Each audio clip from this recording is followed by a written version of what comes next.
How do you keep your unwavering enthusiasm? Look, let's be honest. It's not natural. Enthusiasm wanes over time. It's just how it is. So let me give you a few tricks that I use to get a hit of E when I need it. Number one, remember the first time. Claude Monet used to tell his students that every time they painted a flower, they should paint it as if they were seeing it for the first time. To remember the awe. Have you ever seen a little kid see a flower for the first time?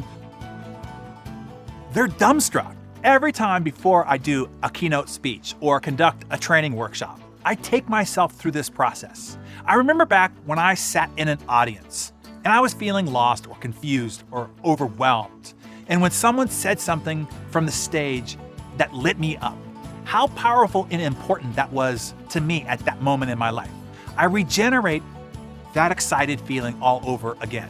I've conducted our HPF Business Masterclass more than 35 times. It is only me delivering 100% of the time for 2.5 days straight.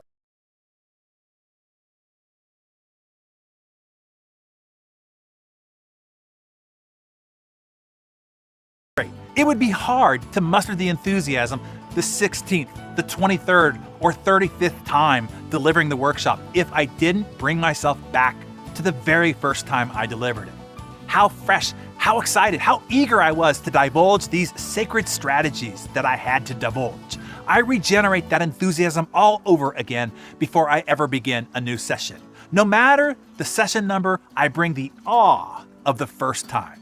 So for you, knock every door, make every phone call, deliver every presentation, talk about your product, lead your staff meeting with the same zeal, freshness, and enthusiasm as if it was your first. Number two, time travel.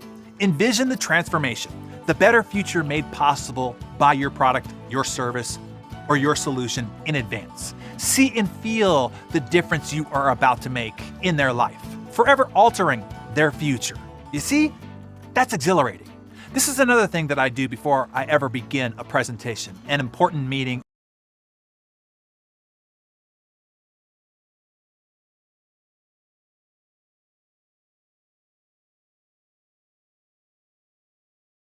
or discussion.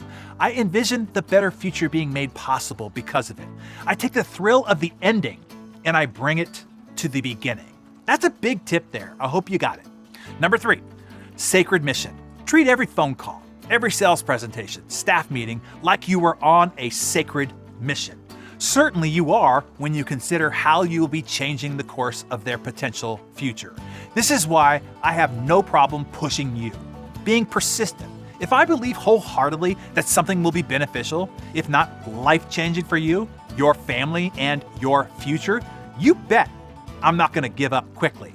I will push, prod, poke, and provoke you all I can to get you to step up so that you can get that result. I know you will if you just take action.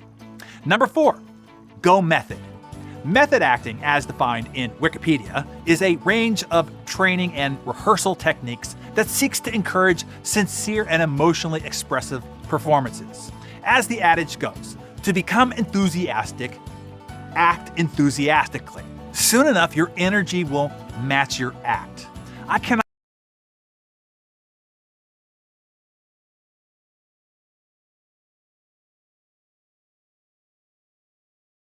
tell you the number of times per day I am not excited or enthusiastic to take this call, join this meeting, work on this project, start working out, or even engaging with my family. But I just act enthusiastic, and eventually the E kicks in. So there you have it. 4 tricks that I use to get the E running through my veins on command. Write down in your Darren Daily Journal and in the comments below which of these you like best and plan to use. Remember the first time? Time travel? Sacred mission? Or method acting? As Ralph Waldo Emerson said enthusiastically, nothing great was ever achieved without enthusiasm.